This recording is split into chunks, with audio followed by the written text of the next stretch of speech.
Oh yeah, apparently this is my job now. After you doing it for 2.5 years. It's now... Yep. Yeah, co-pilots, I guess. It's not a sad one. Yeah, no, I'm really happy. And the co-directors that we just... Well, the last co-directors that will have come out before this. Fucking that spreadsheet just... See, it is fucking complicated. Well, no, it's only complicated when we don't record in the order they're listed. Shut up, behind the curtain. But yeah, no, and the last co-directors we did wasn't sad either, and now I'm really worried for what's next. I think, well, for certain, there's a few that are going to be a bit, oh dear. At least on co-director side of things, anyway. I think maybe next year we'll just do like a happy film. Yeah, just find it. Just watch all of the Disney films. You know they're like famously really not very happy. No, because the Disney ones cut off when the stories get real sad. I'm pretty sure, because is it Cinderella or Sleeping Beauty where afterwards she... Oh no, yeah, because in the book it's very much a different... He doesn't kiss her to wake her up. Because I'm pretty sure she has a kid while she's asleep. Oh my god! Yeah. That's fucked! I think that's the... Yeah, I think that's from the actual fairy tale. Oh my god. So... That is... Disney films, quite happy. In comparison to the source material. Little Briar Rose. Is this one of Grimm's fairy tales? Oh no, I don't think so. No, I think it's German. Yeah. Composed between 1330 and 1344. The tale was first published by Giambattista Basile, which doesn't sound like a German name. No, it sounds very much French. Here you go. The version that was later collected and printed by the Brothers Grimm was an orally transmitted version. Okay, so it could be different. Okay, so... What the fuck? Yeah, I mean, long and short, it's not... If it comes from a book published by the Grimm brothers, it is not happy. When she's discovered in a castle by a wandering king, he, quote, gathers the first fruits of love and leaves her there, where she later gives birth to a set of twins. Jesus Christ. Oh, hang on. The princess and the children are introduced in some way to another woman from the prince's life. The other woman is not fond of the prince's new family and calls a cook to kill the children and serve them for dinner.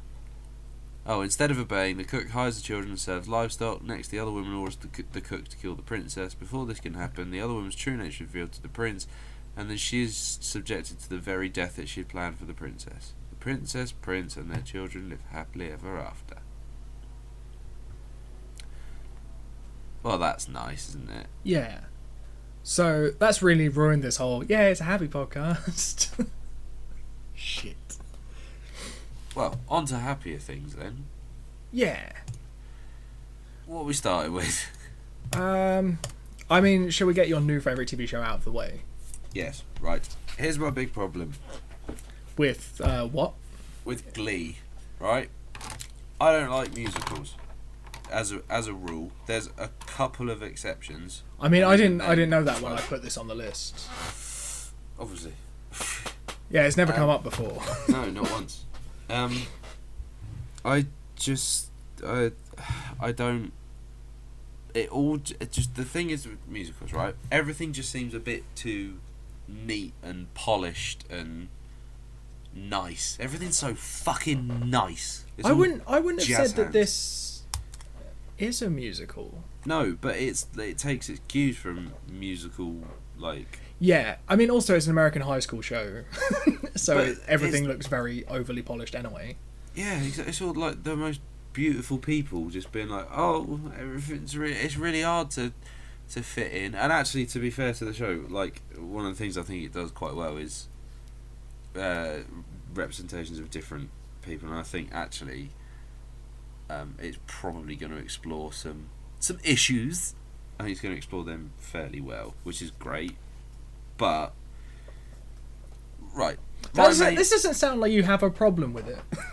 This is the thing. I've written the last thing that I wrote. Cause I've written notes. I'm a professional podcast host now.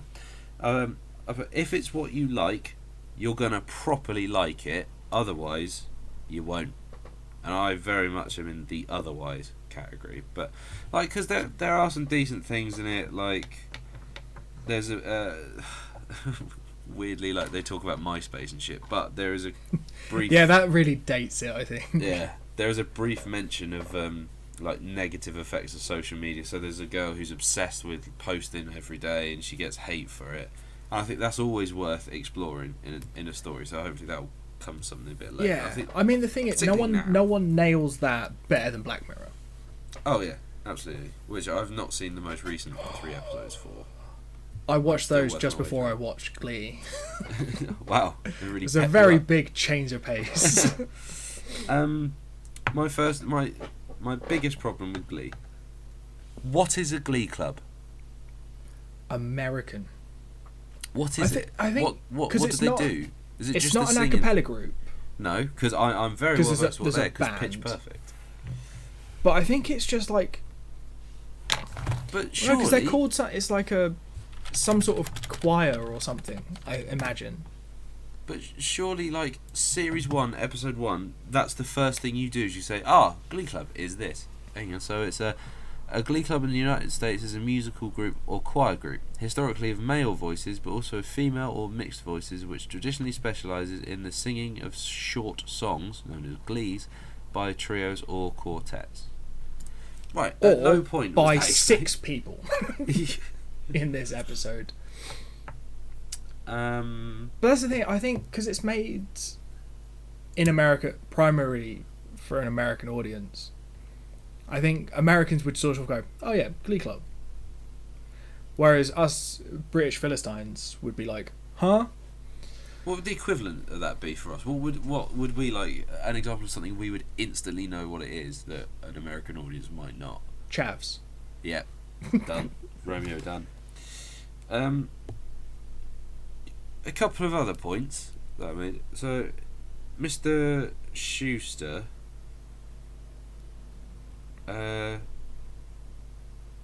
he decides, oh right, I've got to pay for this Glee Club to be, kept up with. And the first introduction to his wife is they're in bed and he's thinking about it. He goes, I'm gonna have to hide this $60 a month from her. And I was like, well, hang on. Can't you just talk to her about it? So that set me off a bit like, I think I'm not sure that's for me, that set the scene of like, she's a bitch. Yep, completely. Like, it says, hang on, and then she. And then the next few times you meet her, I'm like, oh yeah, no, she is. Yeah, because he brings her a sandwich, and she's like, oh great, cheers, and has this got mayo in it? Yeah. Oh, for fuck's sake, if my diabetes come back, blah blah blah blah. But then she says, right, so I have to work 4 hours a day here, then come home and cook for myself, and I was like, that's not unusual. Oh, she's a massive fuckhead. That's what it is.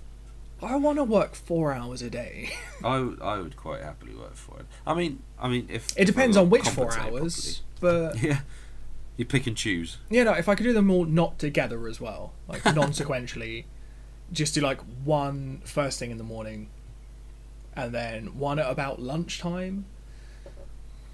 And then maybe a couple in the after... Yeah, just like 3 at lunchtime, and then I can have the rest of the day off.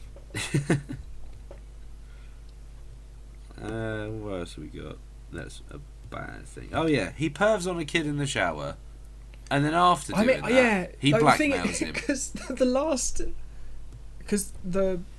Because it starts off with like the old Glee teacher getting fired for pretty much doing the same sort of thing of like perving on the kids. And then there was a bit of me that was like, he's going to turn around and be like, the fuck are you doing? That's what I thought was going to happen. But then he didn't, and then he blackmails a kid into joining Glee Club. So he's staring. This kid is singing in the shower, and he's staring at this kid. I'm like, mate, this isn't alright. And he goes, oh yeah, I heard you've been smoking weed, so either you can do detention or you can join my singing club. And that sounds like grooming to me. It does. I wonder if that'll ever come out. I doubt it. I mean, it seems to be quite a light-hearted jazz hand sort of a show. He wants to call the thing the New Directions, right? Yes. In an American accent, sounds like Nude erections. nude erections. I've written that down, and I was like, I can't stop laughing at that. You can't actually call it that. I didn't even pick up on that, but that is now my favourite thing about this show. What else we got? There's a weird bit with paintball guns. It all goes a bit Biker Grove. There was a cameo from this is set in Glee. America, so... Did you notice I was in this? No, I don't remember serious? seeing... Right, there's a scene towards the end where... Well, I thought you were Mercedes, right? Yeah, that was me. There was a scene where he's in detention, and the camera sort of panning to go behind the kid and focus on the teacher, and in the right hand corner of the screen there is basically me from about 5 years ago sat in the corner of this room doing a Rubik's Cube, and he looks so like me, it's fucking terrifying. Did it confuse you? Did you just sort of sit in there just going like, I didn't know that I was in it. I don't know. Have you been to America? I was like, oh yeah, I remember doing this. This is lovely. I've only been to New York, and that was for 5 days. So. And that was way after 2009. By way, I mean like 3 or 4 years. 5 years after 2000. 6 years after 2009. Another point. I need to a bit of fact checking. I'm pretty sure. One of my main issues that I've realised I have now, sorry. that it isn't anything to do with the show. It's more about this fictional school. Why do they have portaloos instead of actual toilets? That's a really good point. I don't know. Maybe that's just because it's on the sports field or something. I don't know. Yeah, but if there's anyone I wouldn't want to lock in a small space less, it's big sweaty people who've been running around. Yeah, that's very true actually. And they give a very good bullying opportunity. That was fucking horrible. So, like when you got the bird's eye camera, the kid, the matey who's in the wheelchair, Kurt, is it? No, not Kurt. Artie, maybe. Maybe, I didn't know. I actually didn't catch his name. But like when you got the top down shot of him and he's like trying to wheel himself out, that was fucking heartbreaking. I really didn't like that. That did really upset me. But he got out, so it's fine. Why did they spray paint in grass? That is what the something fuck is that about? That I remember meaning to ask you if that's what your actual job is. Emerald Dream, right? I'm going to see if that's a... So all it made me think is that, oh, that's what Joe does. I've googled Emerald Dream because that's the name of the company who come and seemingly spray paint the grass, right? I'm going to read just the first sentences from its Wikipedia entry, so this should really help clear up what it is Emerald Dream do. Okay. Is your grass not green? Would you like it to be? It's not even. It's better than that. This isn't. You couldn't predict what I'm about to say. Okay. Excuse me. Here we go. The Emerald Dream, brackets, also known as the Emerald Dreaming, the dream of creation, or simply the dream or dreaming, close brackets, is a vast, ever-changing spirit world that exists outside the boundaries of the physical world and is the verdant realm of the dragon aspect Ysera. The Emerald Dream represents how Azeroth would have been had intelligent beings not altered its surface, or what the world might someday be again. Emerald Dream catchers siphon power from the Emerald Dream to bring their owners good luck. It's taken me to a fucking World of Warcraft page. Yeah, I was going to say, I heard the word Azeroth and was like, this sounds like WoW. So yeah, that's I not don't really think clean that up. That's related to Glee. Emerald Dream. I'm going to try add grass spray painting lies. Drought sufferers spray dead and dried lawns using lawn paint. Fuck, it's taking me to the Daily Mail from 2012. Is that just... Like, that's such an American thing. And that's why the grass is always greener, because they can afford the paint. They paint it. I'm blocking notification from the Daily Mail, thank you. Severe droughts across the 2/3 of the country that have turned once lush lawns into endless deserts of splintered dead grass. Fucking hell, they are actually painting their grass. What a bunch of fucking mutants. Anyway, so yeah, I can't remember what my point was. I think it was. I Just feel like your questioning point what is the now fuck just they're like doing. that's not what I do for a living. No, I do very much the inverse of that. I cut the grass, right? So You're just there with a big can of brown paint. Just nah. it's all gonna fucking die. Right, hang on. So Glee. And then you come back a week spray. later and wash it off, and you're just like, look, I fixed your grass. Give me Yeah, the we money. charge double for it. It's a bit of a scheme. Oh my god.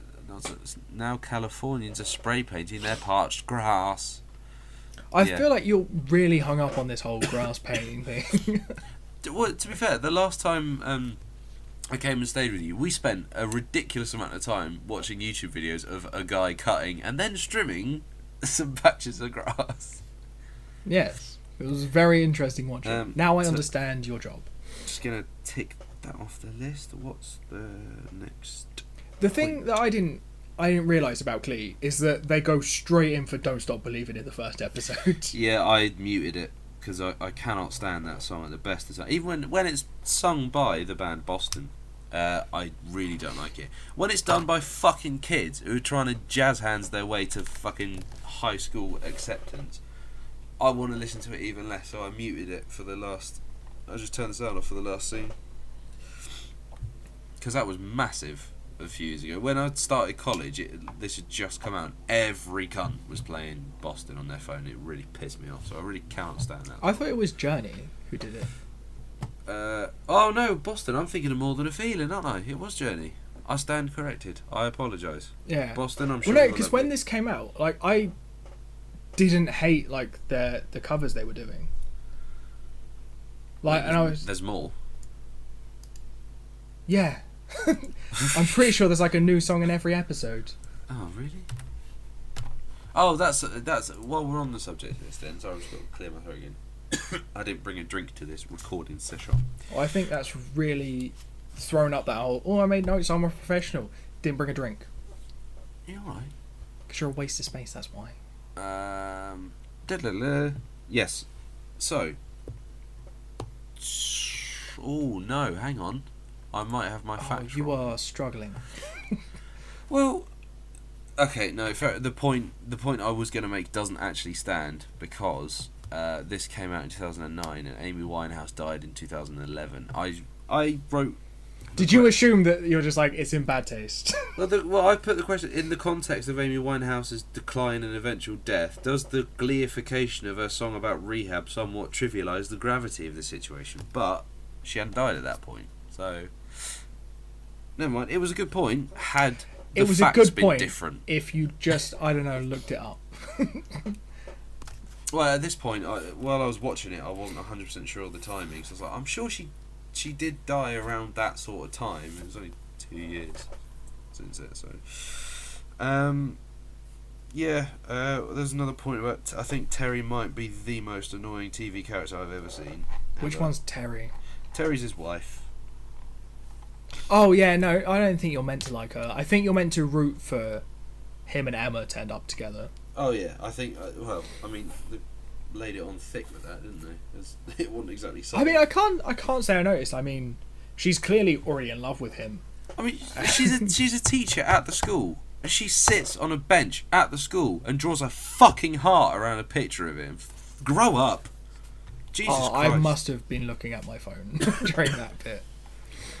But yeah, interestingly, these showrunners, not the first time they've appeared this series, they also do American Horror Story. It's the same people. Fucking what? Yeah. Seriously, it's Ryan, what's his name? Ryan Murphy and Brad Falchuk. That is a fucking leap.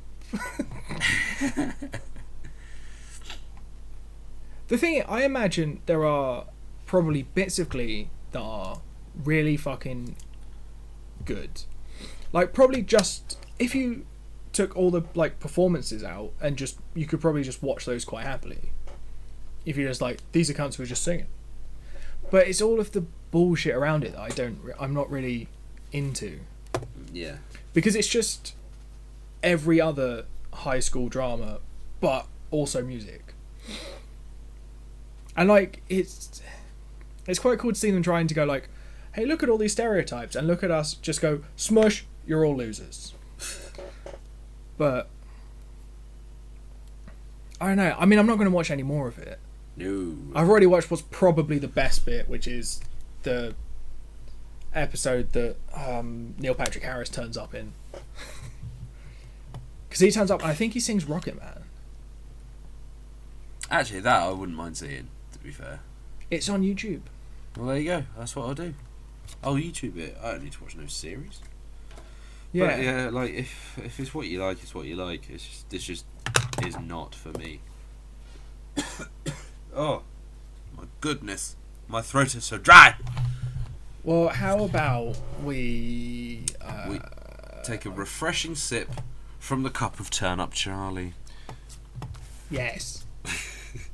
I really That'll do. I was trying to channel Alan Partridge with that.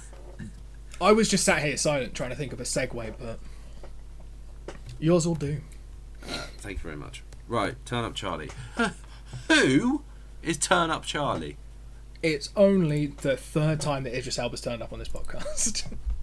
Wait, what was the other one? The Wire. The Wire. And whatever was with The Wire, because he's in that as well. oh shit, yeah, Luther. Yeah, Luther. He's the main character in that, and we both forgot about it. That's awful.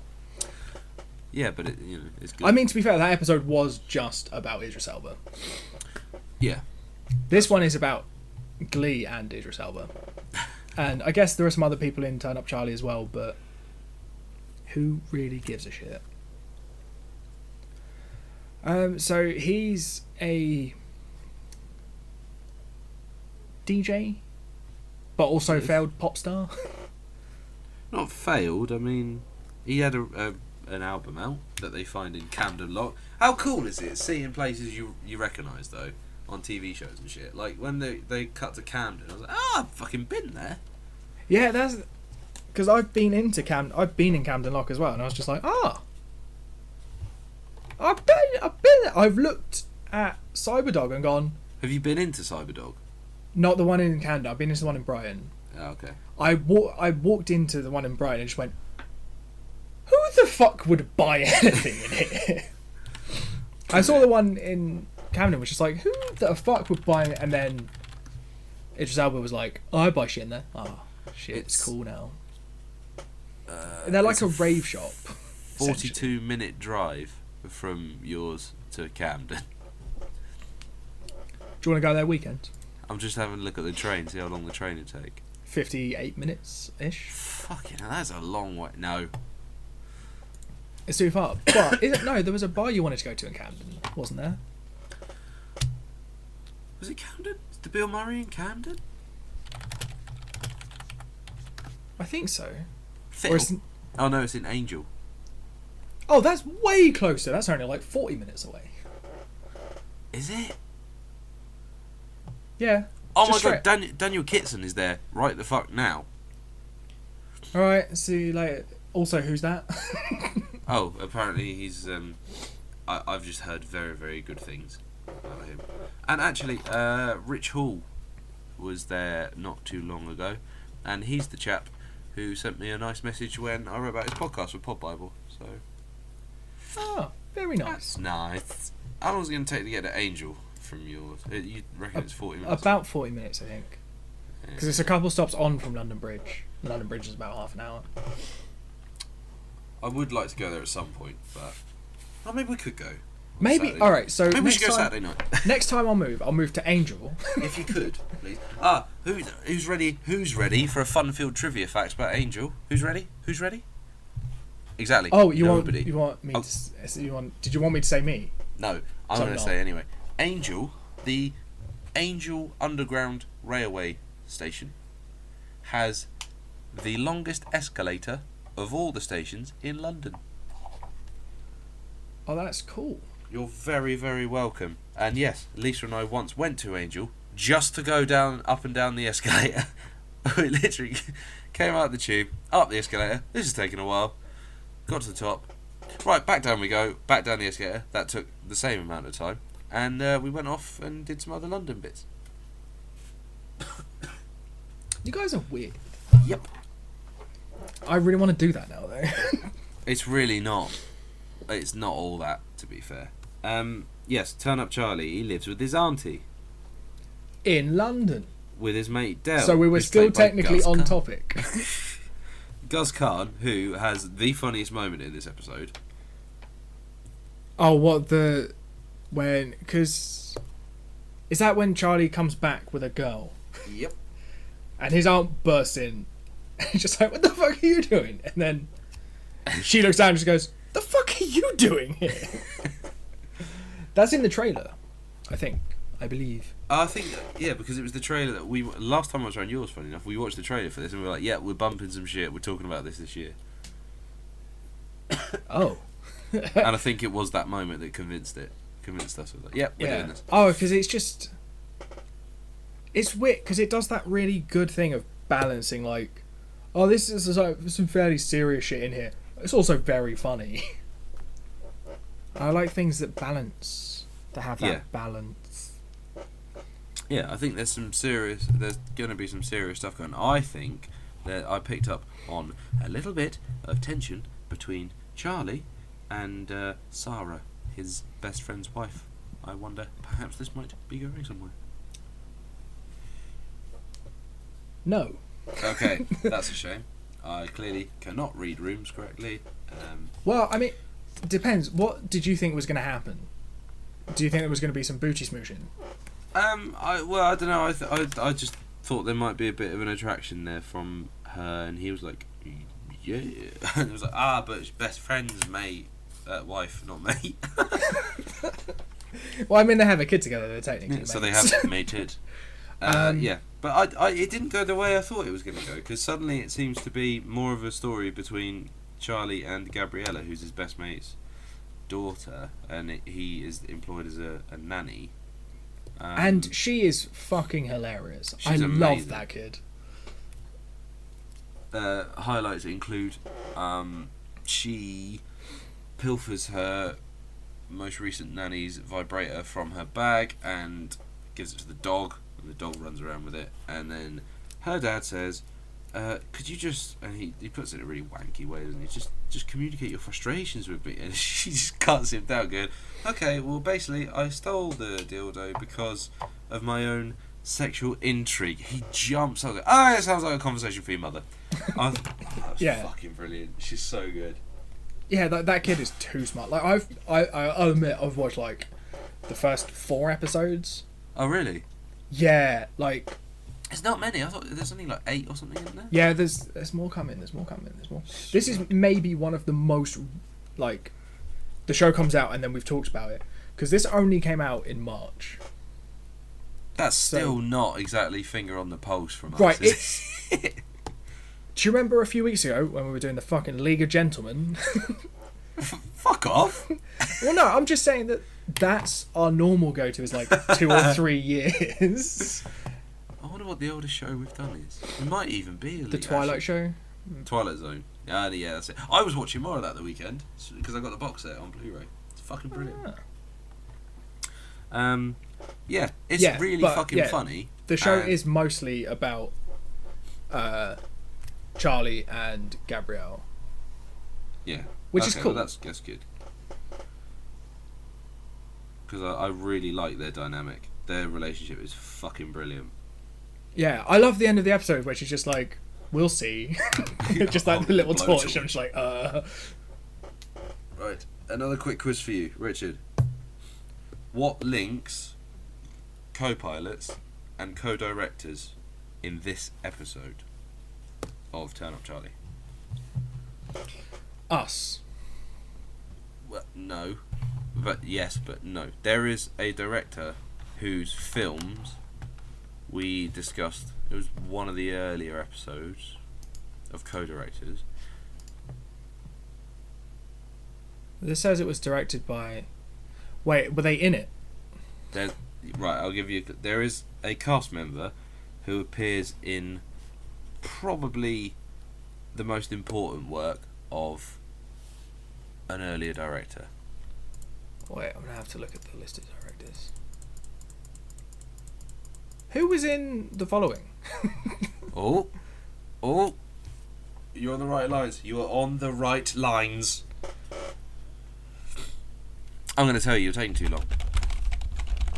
So, the lady who plays Sarah in Turn Up Charlie. Are you with me so far? Yes. She is in The Prestige. But Bonus points. Bonus points. I haven't watched that though. Well, you fucking should. I'm bringing the Blu-ray up with me. Oh, but we have podcasts to do. Yeah, no. Better you films need to see watch. No, there are no better films. You need to see The Prestige. It's fucking brilliant. You'd really like it. You would really, really like it. That's cool. And in Revenge, we can also watch A Simple Favour because I have that and I need to watch that as well. I've already seen it. And I have the Blu-ray of that too. Yeah, I have the Blu-ray, but I haven't got around to it because some cunt keeps making me watch other sad films. It's all right up to a point, and then at the end it changes. In the last scene, it changes genre completely. It's very, very strange. Yeah, but it's Anna Kendrick and Blake Lively, so I don't fucking care. they also get it down a little bit in that film, and Lisa's very much a fan of Anna Kendrick, and I'm very much a fan of Blake Lively, and oh boy. I really think you probably should like Gossip Girl a lot more then.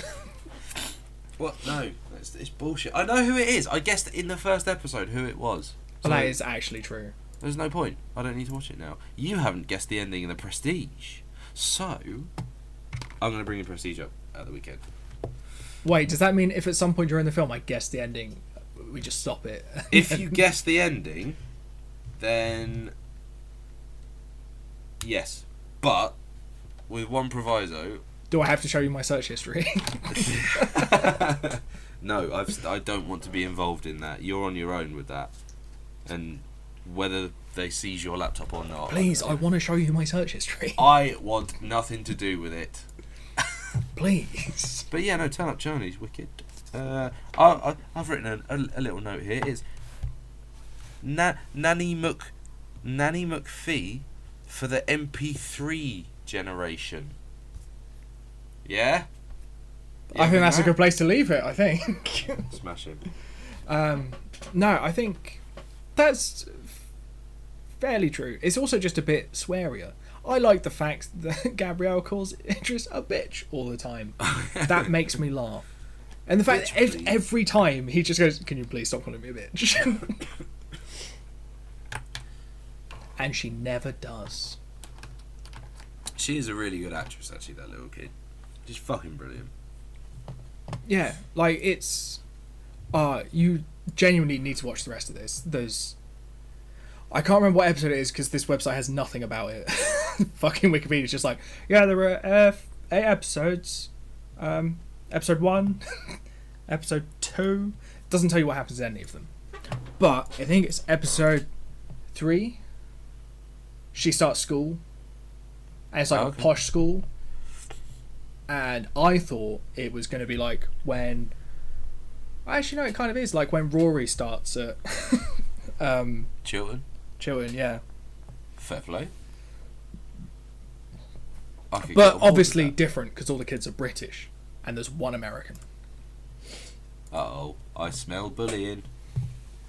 They'll do that. They'll pounce on any difference they can, those bastards. Yeah, is that like... It's a really fucking good show. I mean, to be fair, I could have guessed that because Idris Elba's in it. And as far as I can remember all... Like, I don't think I've ever seen him in something and gone, that film or TV show was wank. I don't know, Luther. No, Luther was good. I went right off the boil with Luther. I mean, to be fair, I've only seen the first episode, so... Yeah, no, we nearly finished series 1, and I was like, this is just shit. Oh, actually, no, tell like maybe Thor: The Dark Worlds. I've only seen it once. I need to give that a rewatch before I properly throw it in the bin. I was given a DVD of it though, so. Do you want more copies? Right. There can't be 2 films you buy me unending copies of. I already have hundreds of Attack of the Clones. You're right, and it's your wedding soon, so... I bet we better get a fucking Laserdisc or something of Attack of the Clones for our wedding. I want a special one. Wow. Oh. I've got an idea, but I'm not going to tell you because otherwise it wouldn't be fun. Oh, good. This fills me with joy. Genuinely, we were a couple of weeks ago after D&D, we found out that you can. There's a website that we found where you can buy just crates of things, not crates, containers. No. Who's we, by the way? Me and the other guys who play D&D. All right. Yeah, well, it's basically because we wanted to try and work out how many Jaffa cakes you could buy reasonably, and it turns out you can buy them by the container. I bet, obviously for bulk purchasing, that's going to be the cheapest way of buying Jaffa cakes because you're buying so many. A container full of Jaffa cakes. Yeah, and I reckon the only way I could get access to it would be to upend it in a parking space outside my window. And jump into it. Can you imagine swimming in Jaffa cakes? Oh, that'd be lovely until you get to the bottom. That'd be... Oh my god. Oh, can you imagine drowning in Jaffa cake? Just being covered in milk chocolate, I don't like it. I was going to say, you wouldn't really drown, you'd more sort of just be suffocated. Well... I'll tell you what I'm going to see and figure out if they will do me a deal where they go get me a load of copies of Attack of the Clones. And I'm just going to upend a container outside your flat. And just go, when you want to watch it, just pick one. This is what you do. You get 100,000 little camping stoves. You turn the container on its end on top of the camping stoves, which you light. That then melts the Jaffa cakes. You have got a lovely Jaffa jacuzzi. Intriguing. But maybe not. Yeah. Anyway, what's next? What's next from us? Yeah, Turn Up Charlie. Go watch more of it. It's wicked. Glee. Fuck off. What are we doing next? What is next? What is next on the list? Well, the next co-directors is some guy's first film. It's called The Duelists. I don't really know who this Ridley Scoot is. A young up-and-coming director shows great promise. And you know what's funny, actually? What is weird is that someone else's first film is Alien 3, and Ridley Scott's is nothing to do with Alien. To be fair, that's probably a good thing, because, Alien's wicked. I was listening to the Film Reroll podcast, which is that one where they play through films. I know. I listened to them do John Wick, and it was incredible. I need to listen to that one, actually, because I was listening to their Alien one today, and it's very, very good. It's very, very enjoyable. It goes in quite a different direction, which is quite good. That's the thing, the John Wick one goes in roughly the same direction. Yeah. But none of them are playing John Wick. They're all playing Russians. Oh, I like that. So what John Wick is like... John Wick is the boogeyman. Oh, that's a really good way of doing it. But yeah, go listen to that podcast. It's good. As mentioned previously in Pod Bible. Can't remember which one. Maybe issue 2, I think it was it. I mean, there's only 3. Yeah, You've got a 33% chance to get it right. You'll find it anyway. Yeah, so that's it for co-directors, and for co-pilots. It is... What Broadchurch? What? What Remains and Broadchurch. I have absolutely no idea what Remains is. Broadchurch I watched the first series of on holiday in France, so I could do... What Remains is the guy who plays Frank Gallagher in the UK version of Shameless. Right. As a ex-police officer trying to solve a crime that he didn't solve while he was still a police officer.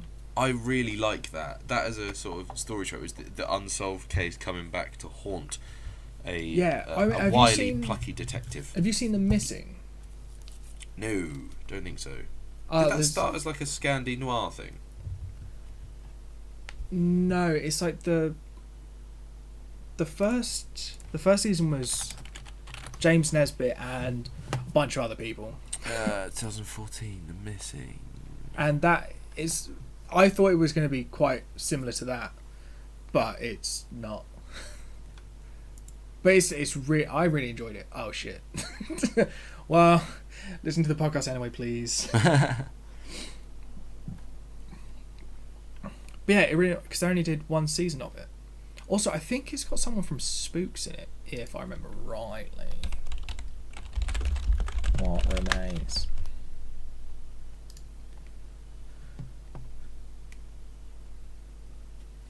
Oh, apparently it has Russell Tovey in it as well.